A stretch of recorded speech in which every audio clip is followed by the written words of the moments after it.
Hello दोस्तों, मैं हूं पंकज कुमार और एडवा क्लासेस में आप लोगों का स्वागत है।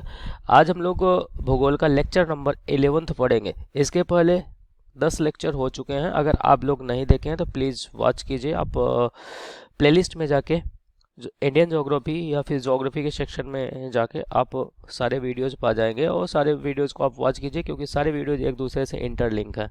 सो आइए चैप्टर को स्टार्ट करते हैं। देखिए, स्टार्ट करने से पहले हम लोग ये देख लेते हैं कि हमारी जो क्लासेस हैं वो कब कौन सी कब कब चलेंगी, मतलब शेड्यूल देख लेते हैं हमारे क्लासेस के क्या क्या है। तो रोज़ सुबह 8 बजे आपको इस चैनल पे मध्य प्रदेश का जीके, जो कि देशांश सर पढ़ा रहे हैं, आप लोग उनकी क्लास ले सकते हैं। 9 बजे सुबह 9 बजे भूगोल की क्लासेस चल रहे हैं, जो कि मैं ही पढ़ा रहा हूँ। और 10 बजे से राज्य व्यवस्था की क्लास आपको देखने को मिलेगी, जो कि कृष्णा सर ले रहे हैं। और शाम को 3 PM पे एप्टीट्यूड की क्लास आप ले सकते हैं। सो इस शेड्यूल को आप याद रखिएगा ताकि कोई भी क्लास मिस न करें। आइए देखते हैं आज कौन सा टॉपिक हमें पढ़ना है। तो आज हम लोग पढ़ेंगे भारत के उत्तर का मैदान। भारत के उत्तर का मैदान आज हम लोग पढ़ेंगे। इसके पहले हम लोग पढ़े थे पश्चिमी तटीय मैदान और पूर्वी तटीय मैदान के बारे में पढ़े थे। तो आज हम लोग पढ़ेंगे भारत के उत्तर के मैदान के बारे में हम लोग पढ़ेंगे। सो देखिए, अगर हम उत्तर भारत के मैदान की बात करें तो ये होता है हमारा बृहद हिमालय। ये बृहद हिमालय है। बृहद हिमालय के बाद आता है लेसर हिमालय, लघु हिमालय। उसके बाद शिवालिक। शिवालिक के दक्षिण में जो मैदान पाया जाता है, शिवालिक के दक्षिण में ये जो मैदान पाया जाता है, इसको बोला जाता है उत्तर भारत के मैदान, या इसी को इंडो गंगेटिक प्लेन भी बोला जाता है। उसके जस्ट बाद आगे अगर हम चलें तो आता है हमारा पेंसुलर प्लेटियो, प्रायद्वीपीय भारत के पठार। प्रायद्वीपीय भारत के पठार की बात करें तो ये हम लोग पिछले क्लास में पढ़े थे। सो इस क्लास में हम लोग शिवालिक के दक्षिण में जो विशाल मैदान पाया जा रहा है, ठीक है, उसके बारे में हम लोग पढ़ते हैं, जिसको इंडो गंगेटिक प्लेन बोला जाता है। और ये देखिए यहाँ पे भारत में अगर हम इंडो गंगेटिक प्लेन की बात करें, मतलब उत्तर भारत के मैदान की बात करें, तो उत्तर भारत का मैदान देखिए कहाँ से कहाँ तक फैला है। ये राजस्थान, पंजाब, हरियाणा, उत्तर प्रदेश, बिहार, असम, मेघालय, नागालैंड के कुछ एरिया में ऐसे फैला है। ठीक है, इधर पूरा वेस्ट बंगाल में ये पूरा क्या है, उत्तर भारत का मैदान आपको देखने को मिल रहा है। ठीक है, तो अगर हम उत्तर भारत के मैदान की बात करें तो यह मुख्यतः जो होता है सिंधु, गंगा तथा ब्रह्मपुत्र और उनकी सहायक नदियों द्वारा जो अवसाद अपने साथ बहा के ले आती हैं, तो उनके निक्षेपण से ये पूरा मैदान का निर्माण होता है। तो अगर हम ये देखें इसकी लंबाई और चौड़ाई की बात करें इस पूरे मैदान की, तो ये सबसे पहले तो ये जान लें कि ये मैदानों में सबसे विशाल मैदान है सभी मैदानों में, उत्तर भारत का मैदान। ठीक है, तथा ये पश्चिम से पूर्व अगर इसकी लंबाई देखा जाए तो ये टोटल लंबाई है पश्चिम से पूर्व यहाँ से यहाँ तक, ये है 3200 किलोमीटर है। जिसमें अगर भारत में अगर लंबाई देखा जाए सिंधु गंगा मैदान की, तो ये भारत में आपको मिलेगा, उत्तर भारत का मैदान जो है 2400, भारत में 2400 किलोमीटर के आसपास इसकी चौड़ाई देखने को मिलती है। ठीक है, और लंबाई देखने को मिलती है पश्चिम से पूर्व। और इसकी हम चौड़ाई की बात करें तो इसकी चौड़ाई लगभग 150 से 300 किलोमीटर की चौड़ाई देखने को मिलती है। और ये भारत का सबसे उपजाऊ क्षेत्र माना जाता है क्रिस के हिसाब से अगर देखा जाए तो। और समुद्र तल से इसकी ऊंचाई समुद्र तल से इसकी ऊंचाई 50 से 150 मीटर है, 50 से 150 मीटर है। तथा गेहूं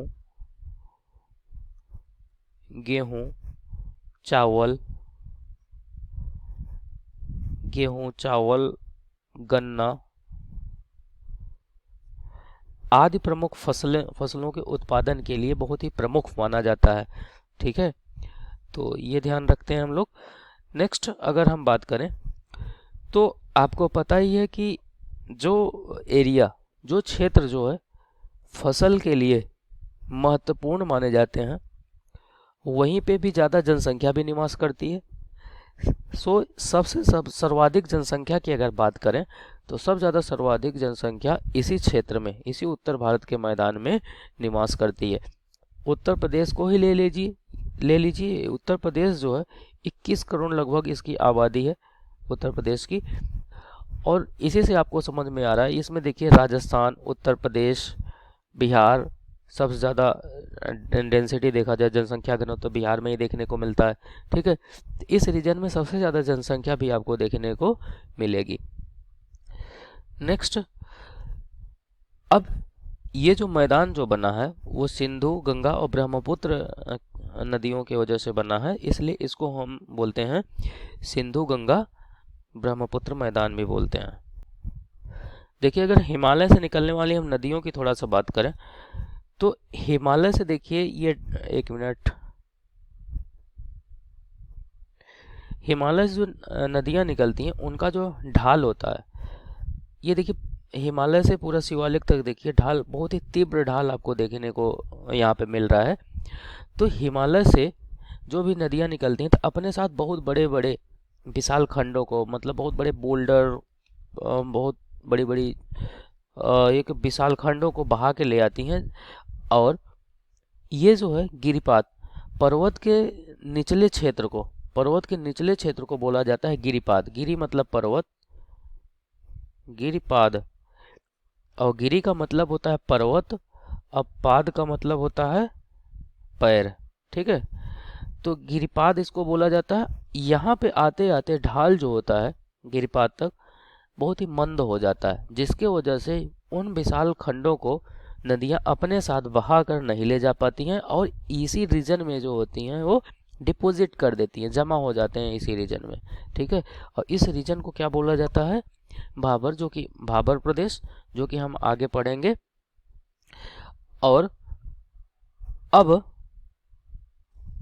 देखिए, भारतीय मैदान की अगर हम बात करें तो मैदान को 3 भागों में विभाजित किया गया है। एक उत्तर का मैदान, जिसके बारे में आज हम पढ़ेंगे, और पश्चिमी तटीय मैदान, पूर्वी तटीय मैदान।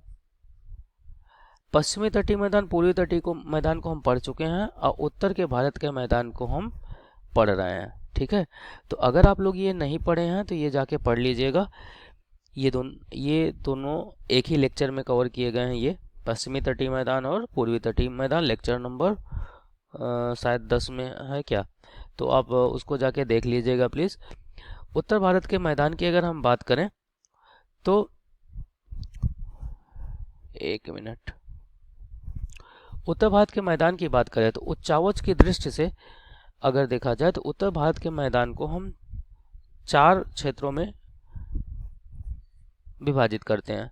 पहला भाबर प्रदेश, एक मिनट ग्रीन है स्क्रीन। फर्स्ट भाबर प्रदेश, दूसरा तराई प्रदेश, तीसरा बांगर प्रदेश और चौथा खादर प्रदेश। अब इन भाबर प्रदेश, तराई प्रदेश, बांगर प्रदेश और खादर प्रदेश होते क्या हैं, इनको हम बारी बारी से आइए डिस्कस करते हैं। देखिए, अभी हम बता रहे थे कि हिमालय, ये क्या है हिमालय, तो हिमालय से अगर जो नदियां निकल रही हैं तो वो बहुत ही तीव्र ढाल, देखिए स्लोप जो है बहुत ही ज़्यादा देखने को मिल रहा है, तो अपने साथ बहुत बड़े बड़े विशाल खंड, ये देखिए इनको बहा के ले आती हैं।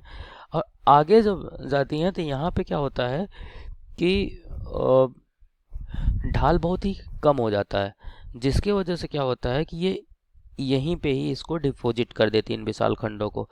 इसको बोला जाता है भाबर प्रदेश। और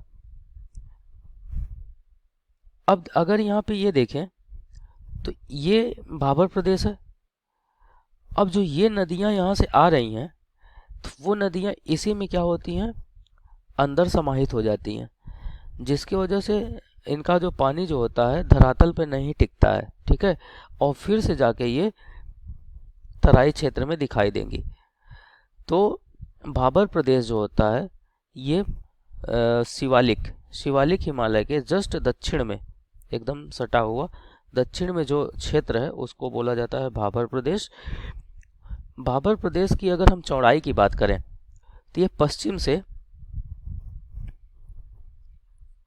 से पूरब चौड़ाई इसकी जो होती है कम होती चली जाती है। पश्चिम में इसकी चौड़ाई ज़्यादा देखने को मिलेगी, पूरब में ये संकीर्ण होता चला जाता है, ठीक है। तथा अगर इसके विस्तार के बारे में हम बात करें तो इसका विस्तार सिंधु नदी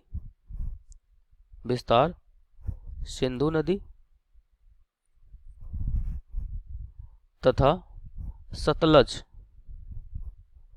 सिंधु तथा सतलज नदी के बीच इसका विस्तार देखने को हमें मिलता है भाबर प्रदेश का। भाबर प्रदेश जो होता है इसकी अगर पारगम्यता की बात करें, परमेबिलिटी की अगर हम बात करें तो बहुत ही ज़्यादा होती है। क्यों? क्योंकि परमेबिलिटी क्या होती है, किसी चीज़ को सोख लेने की क्षमता, समा जाने की क्षमता ही क्या होती है, उसकी पारगम्यता या परमेबिलिटी होती है। तो यहाँ पे जो होता है कंकड़ पत्थर बहुत बड़े बड़े होते हैं, देखिए बहुत विशाल होते हैं, इसलिए पानी जो होता है इनके बीच में क्या होता है, समाहित हो जाता है। इसलिए यहाँ पे जो छोटी नदियाँ होती हैं, स्मॉल रिवर जो होती हैं, स्मॉल जो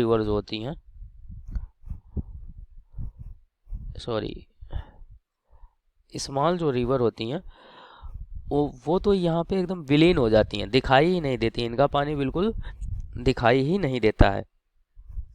तो अगर यहाँ पे हम बात करें इसमें कौन कौन से टाइप के अगर हम ट्री पाए जाते हैं, अगर इनकी हम बात करें तो यहाँ पे बहुत ही बड़े बड़े बिग ट्री पाए जाते हैं, बहुत बड़े बड़े बिग ट्री पाए जाते हैं, जिनके रूट्स जो होते हैं, जिनकी जड़ें जो होती हैं बहुत लंबी लंबी होती हैं। क्यों? क्योंकि पानी जो होता है अंदर समाहित हो जाता है। तो अगर पानी जड़ों का काम क्या होता है, पानी को पूरे पौधे तक पहुंचाना, मतलब पूरे तने तक पहुंचाना, यही काम होता है। तो वो अगर उनकी जड़ें पानी तक नहीं पहुंचेंगी तो वो कैसे पानी को उठा पाएंगी, ठीक है। तो इसलिए क्या होता है कि यहाँ पे जो भी पेड़ पौधे पाए जाते हैं वो बहुत ही बड़े होते हैं तथा उनकी जड़ें जो होती हैं बहुत बड़ी होती हैं, ठीक है। मतलब बिग ट्री और लार्ज रूट वाली मतलब बिग ट्री पाई जाती हैं यहाँ पे भाबर प्रदेश में। अगर हम तराई की बात करें तो इसकी जो मॉइस्चर होती है, मॉइस्चर क्षमता होती है या आर्द्रता होती है बहुत ज़्यादा होती है। जो नदियाँ यहाँ पे विलीन हो जाती हैं फिर से यहाँ पे वो दिखाई देती हैं, और ये एरिया जो होता है बहुत ही दलदली होता है, ये एरिया बहुत दलदली होता है।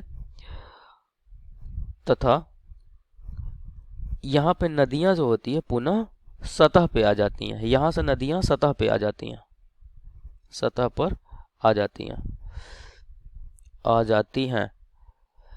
नेक्स्ट अगर तराई क्षेत्र में देखें तो यहाँ का जो एरिया दलदली होने के कारण यहाँ पे बहुत ही घने वन पाए जाते हैं तथा बायोडाइवर्सिटी की अगर दृष्टि से देखा जाए तो ये बहुत ही महत्वपूर्ण क्षेत्र माना जाता है।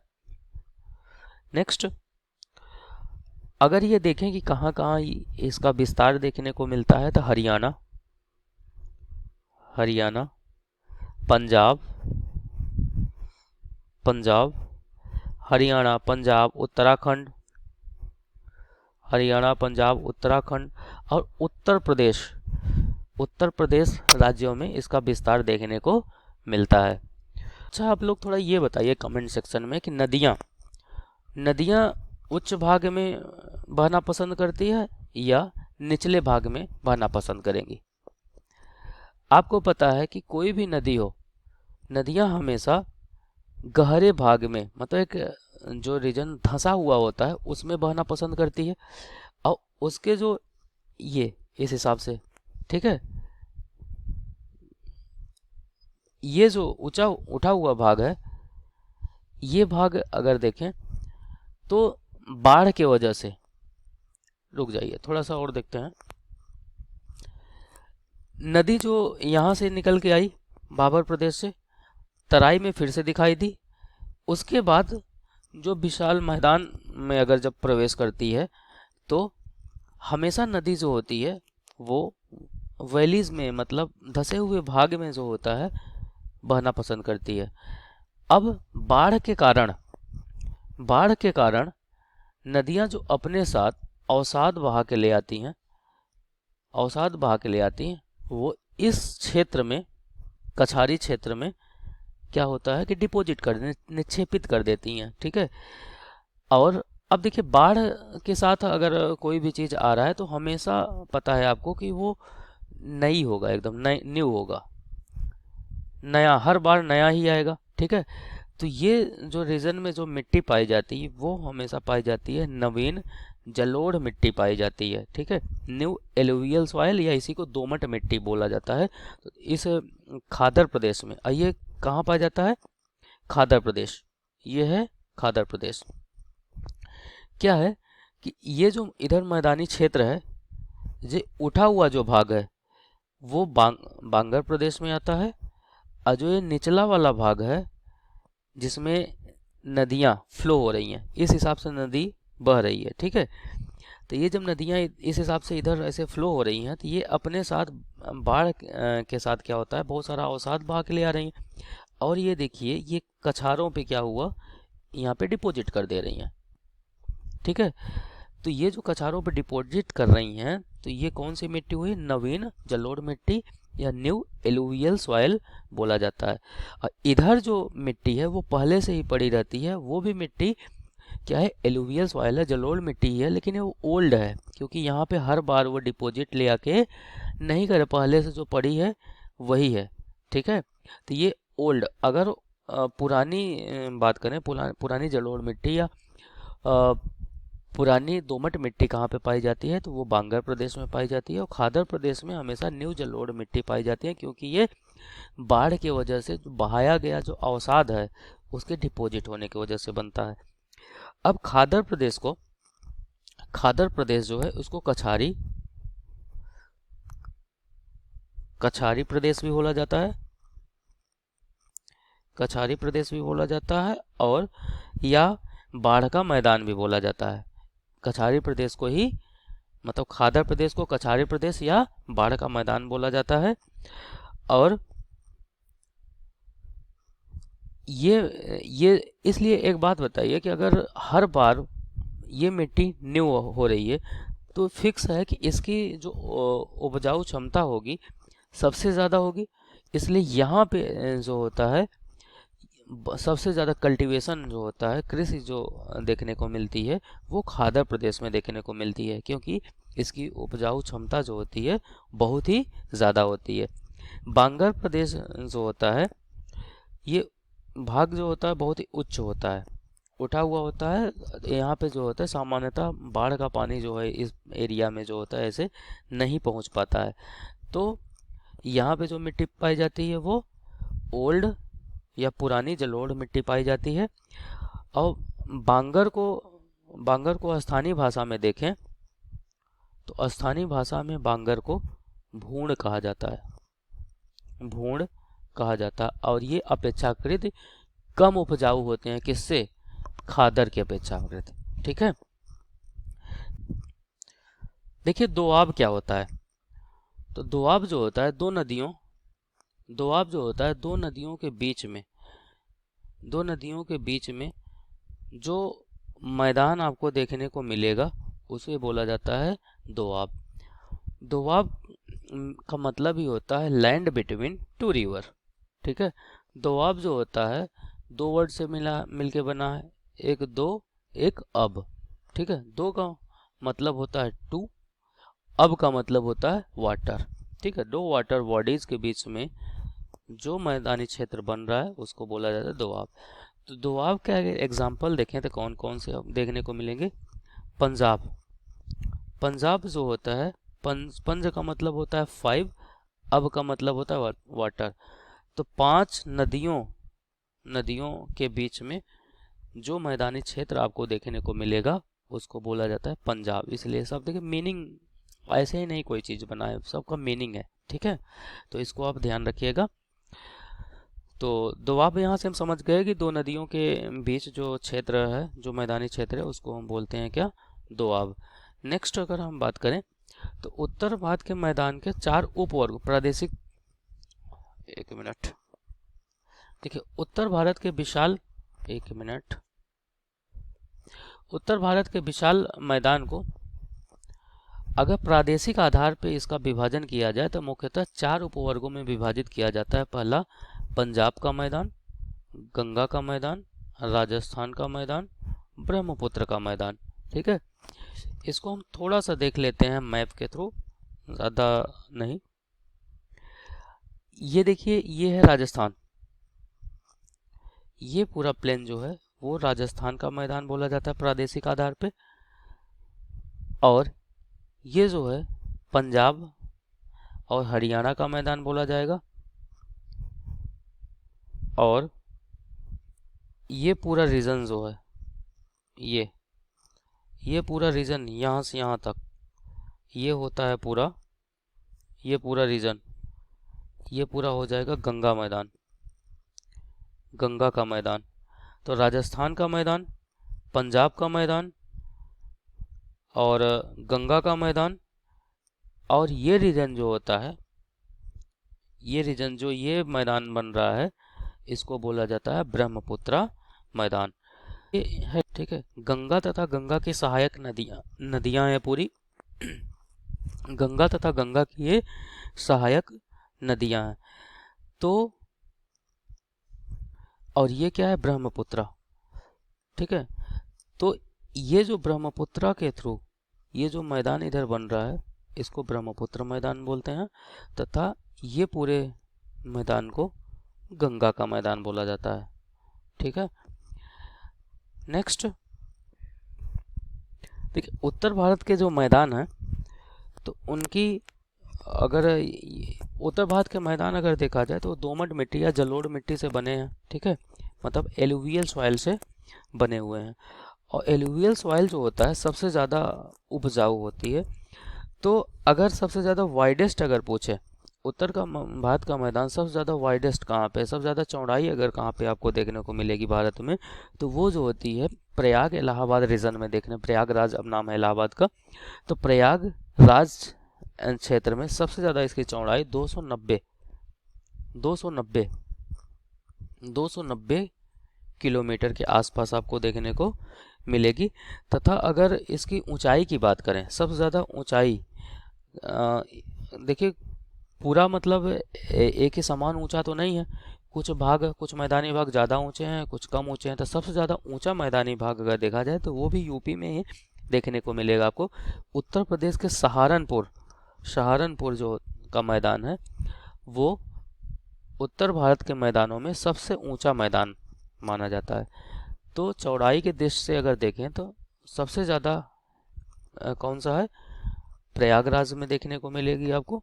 और सबसे ज़्यादा ऊंचाई जो है वो सहारनपुर, उत्तर प्रदेश के सहारनपुर ज़िले को देखने को मिलता है। इसकी ऊंचाई जो है औसतन पूरे उत्तर भारत के मैदान में ज़्यादा है, ठीक है। तो नेक्स्ट, तो थैंक यू। आज की क्लास हम यहीं पे ख़त्म करते हैं। अगर आपको वीडियो अच्छा लगा हो तो प्लीज़ एडमा को सब्सक्राइब कीजिए, लाइक कीजिए, बेल आइकन को प्रेस कीजिए ताकि आपको सारे अपडेट्स मिलते रहें। आप हमें सोशल मीडिया पे फॉलो कर सकते हैं, इंस्टाग्राम, फेसबुक पे, और सारे जो पीडीएफ्स और नोट्स आपको प्रोवाइड किए जाएंगे वो टेलीग्राम पे आपको प्रोवाइड किया जाएंगे। सो टेलीग्राम का लिंक आपको डिस्क्रिप्शन में प्रोवाइड किया गया है, आप प्लीज़ वहाँ से टेलीग्राम को ज्वाइन कर सकते हैं, ठीक है। फिर मिलते हैं नेक्स्ट लेक्चर में। धन्यवाद।